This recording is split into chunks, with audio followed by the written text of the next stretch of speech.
Hello and welcome to Soul Love with Kimness. I am Kim van der Zande, your host, and I'm super excited to share another episode of Soul Love with you, where we share inspirational and empowering stories from the heart. We talk about the beauty and the shadows as both are part of the ascension journey, to remind you that you are powerful, you are magical, and to have trust in what you feel to be true deep within. Enjoy this next episode of Soul Love.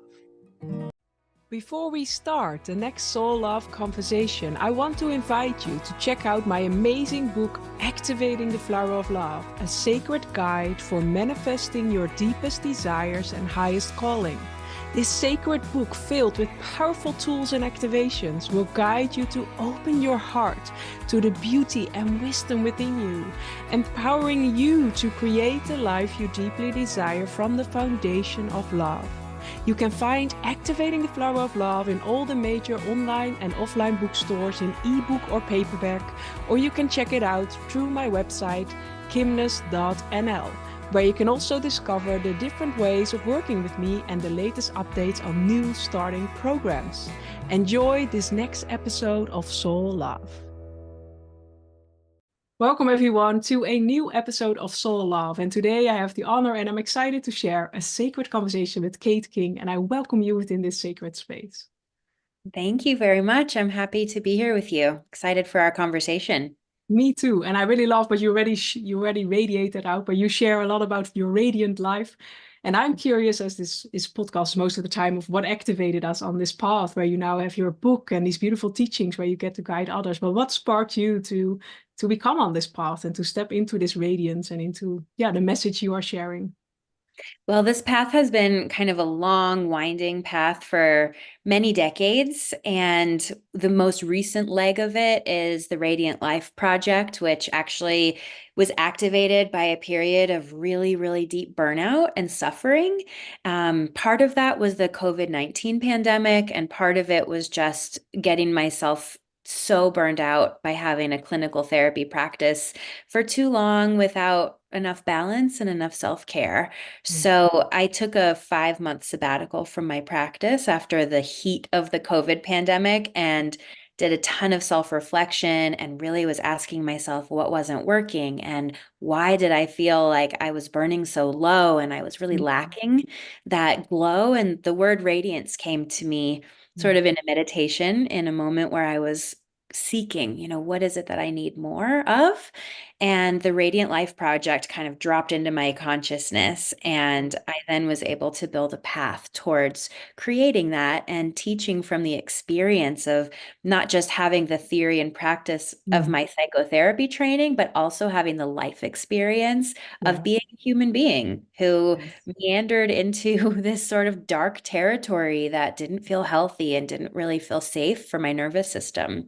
So I like to teach this from that kind of dual place of both lived experience and clinical experience. Yeah, I get that. But that is the most empowered space, because then we know what it has been like, and we know the darker spaces, and we know the mindset, and we know everything that is happening, and then we can really hold space in a beautiful way. So I love that. But I also love, as you shared, like it drops in, like most of the time I also notice in my own journey, and it's not really a commercial for going into your deepest darkness, but most of the time in those dark moments, like you sharing your burnout and really feeling like, okay, what is my next step and what is happening and why do I experience all these different patterns, and that it then drops in suddenly.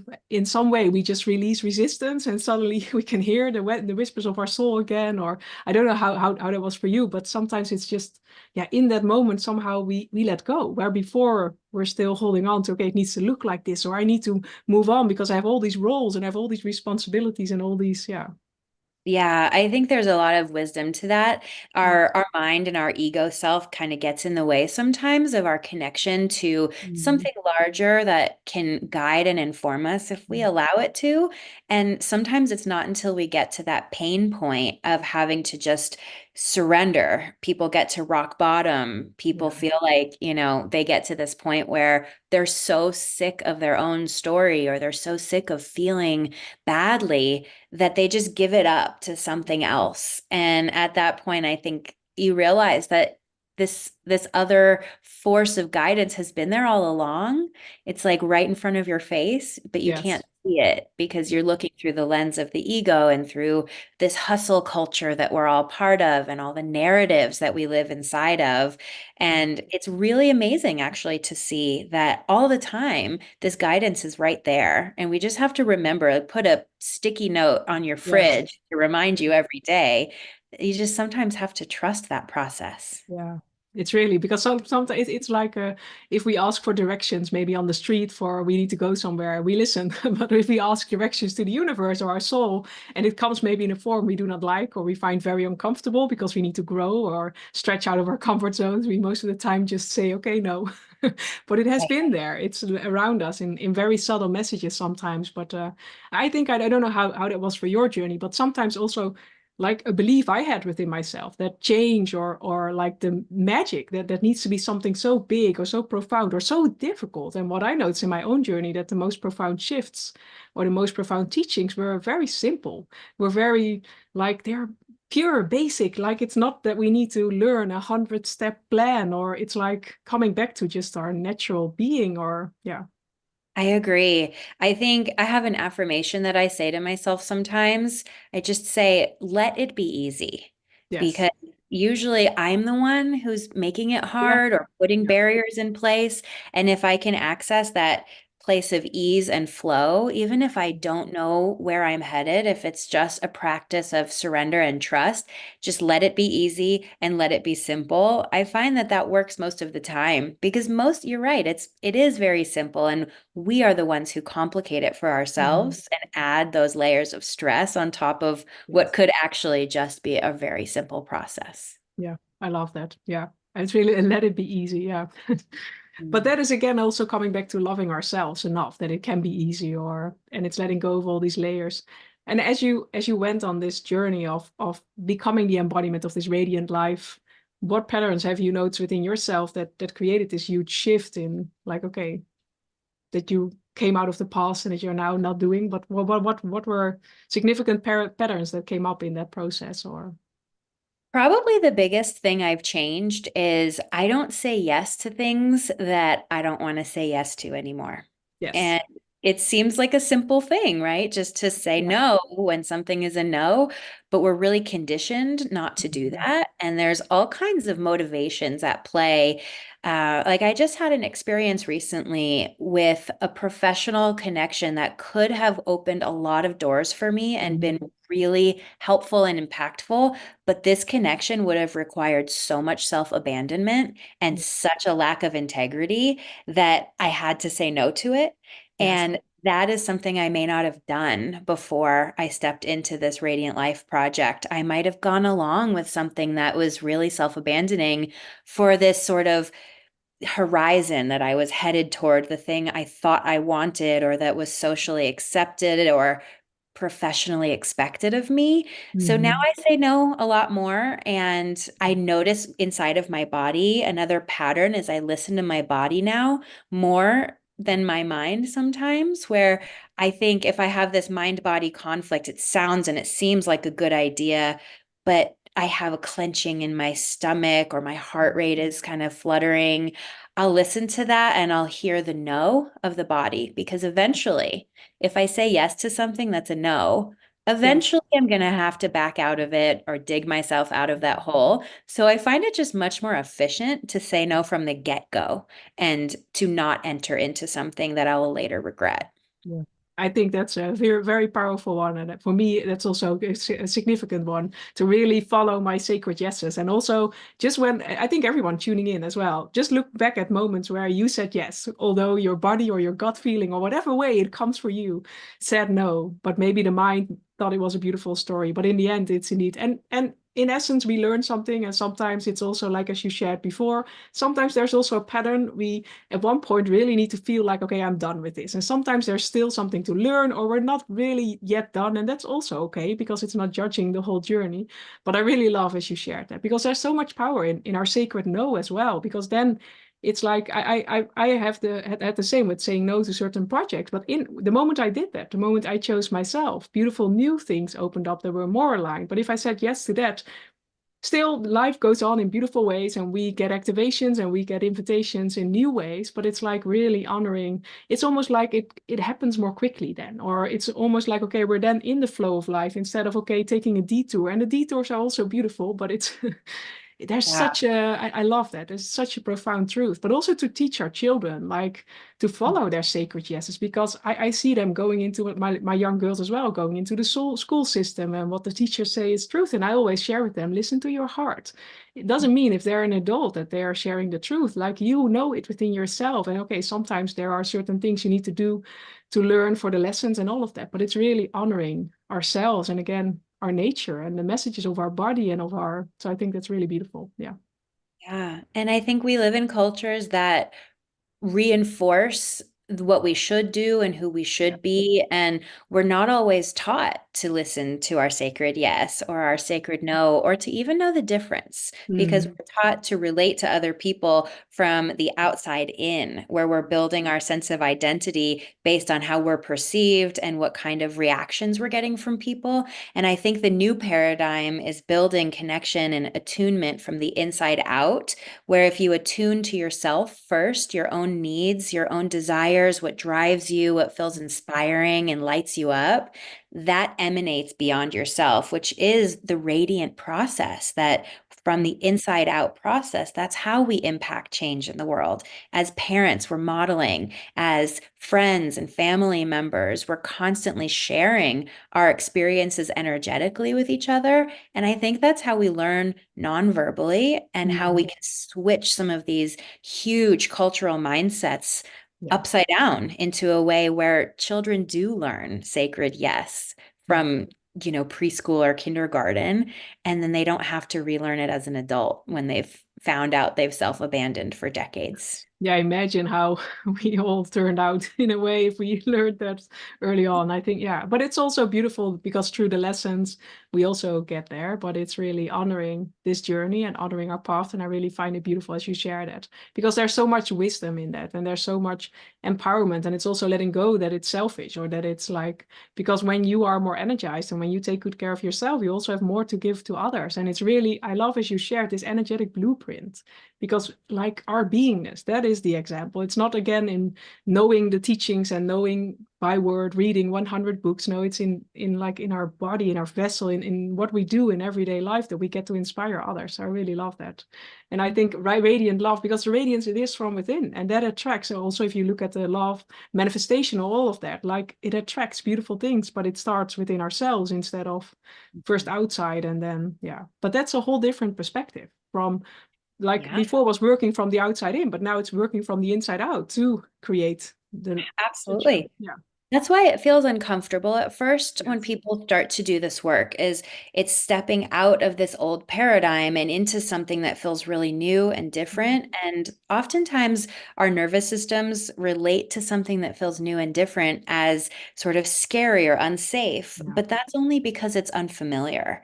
And so I think there's some work to be done to teach yourself and Mhm. that inner compass, the difference between unsafe and unfamiliar, Yeah. right? Because there are two different experiences. And if you can start to teach yourself to welcome the unknown Mhm. and lean into the mystery without fear, then you can have a sense of safety that builds around stepping into something that feels new and exciting. And sure, maybe you have you're looking around for danger as always. That's what the nervous system does, but it's not expecting it in the way that it would be. So staying comfortable and in the familiar ends up actually being what holds us back more.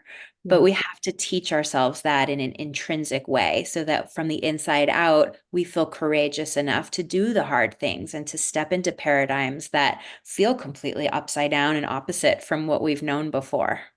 I really love that, because that's such an empowering wisdom to know that our nervous system and our mind. But what are ways you have supported yourself to get out of where you were and where you are now, with your book out and all the teachings you're sharing, and from a whole different level of you being you coming into the world? But what are tips maybe, or advice you did for yourself to bring your nervous system each time to, okay, you're safe, you're, yeah. Yeah, so sort of returns back to what we were talking about with the simplicity. I Yes. think if we return to very simple elements that are grounding for us, I call Mhm. it anchoring, like putting an anchor down inside of yourself into what feels true, what feels like you know it works for sure. For me, Mhm. it's nature. If I go for a walk, if I notice the details of how the flowers are different on today's walk than yesterday's walk, if I notice the breeze, mindfulness practice, this is very anchoring for me. And regardless of what else might be churning and chaotic in my life, if I have this anchor of the ground beneath my feet, the breath in my lungs, the sun Mhm. on my back, that really helps me. So the simplicity of just going outside is great. Another thing is really adopting a slower pace so that when those moments of is this, unsafe or is this just new and different, right? You can't really discern the difference between those things if Mhm. you're just charging through your day. So No. creating little breaths, it reminds me of the quote by Viktor Frankl, who wrote Man's Search for Meaning, that between stimulus and response, there Mhm. is a space. And so when we have the stimulus, something feels uncomfortable. Before you just respond to it with anxiety or resistance, Mhm. spend a minute there and sit with it and ask yourself, what is this? And why might I be responding in this way? Why does this feel uncomfortable? You can process this in your journal.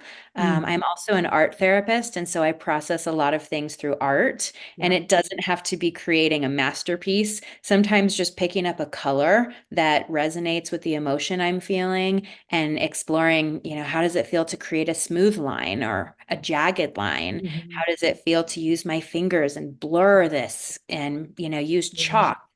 So I think using materials like that can be very helpful and grounding as well. And I also think it's important to have aligned connection with other people. So if you have people in your life who you really trust and who you can be honest with and process with, that can also be helpful when you're trying to figure out your new course on this new trajectory, because people you trust know you and they see you in an objective way that you may not see yourself. So Mhm. they may be able to point out blind spots, or they may be able to congratulate you on something that you've achieved or a new level of growth that you've reached that you may not really notice in yourself. So those are a few ways that I I do love it. it. Yeah, and I think the community or having supportive people around you is so important because sometimes also like when we've reached a goal or when like we put up the next thing or and it's also they don't per se have the safety mechanism that we have or the triggers we have maybe from childhood or so they can see more from a different perspective at what the journey we are on. But I also love like you're creative because it really like as you were sharing, it's really all bringing you in the now moment, bringing you in the awareness and really with consciousness doing the things you do, like you shared, like seeing the flowers being different or noticing the wind or your breath or using different materials and really feeling what it's like. It's really coming back to learning the messages of our body, of our sensations, of our because there's so much to learn. And then I always love that as well because it's bringing you back in the now, and in the now we're safe in the Right. now you're tuning into this podcast in the now like maybe like most of the worries are about the future but the future hasn't happened or traumas of the past but that has always also been so it's really like okay if I'm really truthful with myself what is happening now around me what do I see what do I smell what do I taste like and then it's bringing your nervous system back to so I love that those are really powerful jams yeah and your Good. book, because I really like your, because you're, I think it was out since the beginning of this year. We're now in 2024 when you're tuning into this, but you've launched your new book beginning of this year, I think, or Yes, it was actually November of oh, November. 2023. Yes. But yeah, still pretty recent and starting to make its own ripple effect in the world. Yeah. Yeah, because it's really like the moment that's what I noticed with my own book as well. The moment we bring it out or it spread its wings in the world, then also we get another lesson of embodiment because it's like, okay, now it's like we get to experience it in profound new ways. I don't know how that was for you, but yeah. Yeah, it's really powerful to create something and then Yes. to feel completely in support of the work that I'm putting out into the world. And then once it does reach other people through readers and conversations and book clubs, to be Mm. receiving the feedback that it is helpful and that it is what I hoped is just so. It's so amazing. It's confirming and it makes me inspired to keep writing. And it's really helpful to be able to, after working one-on-one in a private practice for so long, to Yeah. reach more people with this resource has been really gratifying because Yeah. I feel like we're in a time right now on the earth where there's such immense suffering. And that's also a time when there's a lot of awakening Mhm. because we do need those pain points sometimes to create the contrast of if this isn't working, then what will work Mhm. better? If Yeah. I'm uncomfortable, what needs to change? And so I appreciate that this book came through me at this really powerful time. Yeah. And it feels like we're on the precipice of something massive collectively. And individually, we all have a role to play. And that's what the Radiant Life Project is about. My book is to support you as an individual person to contribute to this collective movement Mhm. by first starting with yourself and by healing the material inside of you that will then help to lift up and elevate everyone else. Yeah. Yeah, it's again from the inside out, changing the world and Yeah. being changed by just being your radiance. So I love that because that is the new way of being, of also the new way of leading, the new way of bringing forth creations. It's really, yeah, starting within. So I love that. And it's also honoring like the journey we are all on because in the end also if you see like the earth elevating in powerful ways, it activates things within us, but it's not to hold us back. And I think lovely as you shared that as well. We're all being activated to release even more of what's not us, to come back to our purest self. So it's an invitation. It's not, it's like, and it starts with the awareness, like, okay, if you get triggered or challenged, or it's an invitation to let go of certain things so you can rise even more in your light. It's not a, yeah, it's not a holding you back, or it's not a, so I think that's really a paradigm shift also that needs to happen, that, okay, this is happening to support me, to make me aware of an energy that is within my field, that is ready to be healed, that is ready to be seen, to be loved, so that we can step into the light that we're here to bring, and to really honor each and everyone's individual journey and individual light. And so I think that's really beautiful. But also the experience when people get to talk about like the teaching, when we get to connect about the possibilities, because it's open. Like before it was only like, okay, we're on this journey and it just this is just like the tunnel. No, like it opens up. Like I love asking open questions. So if something happens, just ask questions, like as you shared in the beginning, what more is possible, or let it be easy, let it be fun. Like, and then our field expands and we open up to so much more than what we were taught. So, and I also love your, like you starting one-on-one and in the physical, more the mind space, and then now guiding people into more their body and their heart, but having both awarenesses, because it's really a beautiful bridge, because there is also a lot of people that are not ready yet for yeah, spirituality. But in the end, spirituality is about listening to your body. It's the most natural thing that's there. It's about listening to your heart and just being happy, choosing to be happy. It's not per se this box that again was created. No, it's you coming back to the most natural part of yourself. And yeah, so I really love that. Absolutely. And I think this work is also about integrating the body with the mind, with the Yes. spirit and the heart and community and other people, because I think human beings do a really good job of hurting each other. And we can also learn to heal each other by entering our relationships from a healed place ourselves. And so if you're going to show up in your relationships and in the collective with the awareness of your own trauma, what Mm. has wounded you in the past, the patterns that you might habituate toward that aren't so healthy, then you have that awareness so that you can bring it into those relationships and practice and work on it because no one is perfect. There's no destination where we're going to be completely healed and the world's going to just glow. Maybe there is someday. I can imagine that. But today it feels like right now we're practicing with each other. Yeah. And we are modeling for each other with how we show up. And so if there's an increase in willingness to look inward, to heal, to figure out what needs to change inside of you, then it's like a drop in a bucket that fills up with that awareness. And if we can each contribute to that intention, then it will start to overflow with that energetic. Yeah, I love that. Yeah. Yeah. But again, it's also coming back then to the realization, the power we hold as one individual to contribute to the change, to contribute, because sometimes we can also feel like it can feel too much because we think, who am I to? And it's really understanding that each and every one of you tuning into this as well, you're here for a reason on this earth, in this time and space. There is something that wants to come through you, and it can in many beautiful ways, like a book or teaching, but it can also be just radiating your smile as you walk on the street to a stranger, or just anchoring your light in nature. And because so much more, I love, as you shared as well, so much more is happening beyond the words. Like when we truly embody our light, it happens in many multidimensional layers of our being, that we get to be the change. But it's only, again, our mind that wants to understand, and that limits us again into this box instead of the vastness of who we truly are. And but that is, again, that's a constant play of, okay, sometimes we are again in this space, and that's also fine. And then it's reminding ourselves that we have a whole body, we have a heart, and we also have an energy field that expands. And yeah, so I think that's really beautiful. And also, I think this work is about becoming more comfortable with the uncomfortable aspects of life, because so much growth is prompted from times of hardship and struggle and trauma, even. So, learning how to grow your tolerance to really lean in and to face the things that feel challenging, no matter how large or small they may be. You know, one example is just having a difficult conversation with someone that needs to be had. So many people will avoid that because they're afraid of what might happen. They don't want to lose this person. They don't want to upset someone.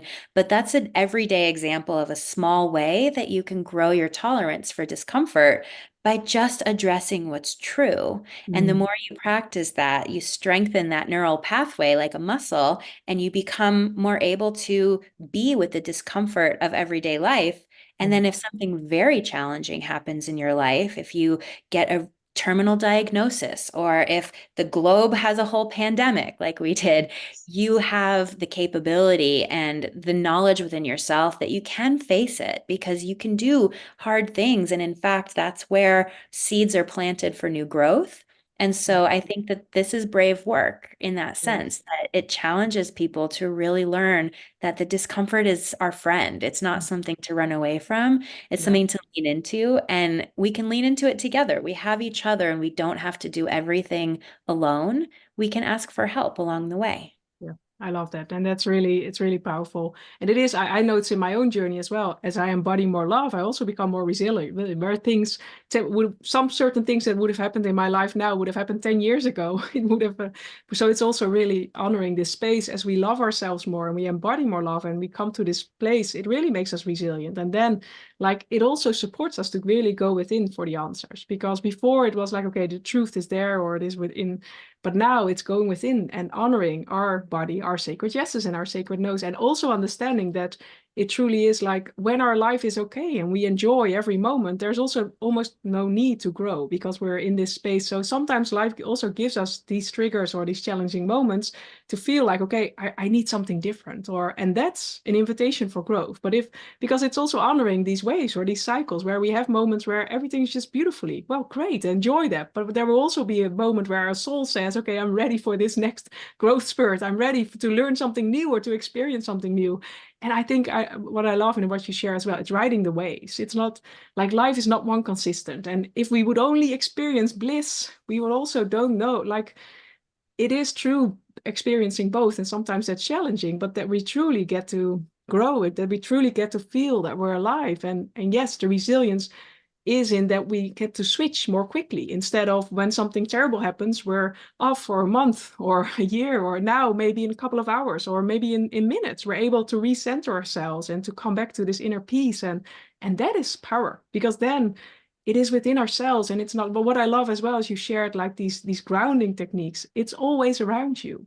So it's also you're not dependent on one thing, or you're not dependent on something that costs money, or you can just go into nature, or you can enjoy your cup of tea or the sunlight when it's there, or maybe the rain, because that is also very healing. So I really love all of these beautiful shares and your light. And I want to say to everyone, please check out your book. I will place the link below and all of your other links, how people can find you and work with you, because it's such powerful, powerful work. And It's really needed. So thank you.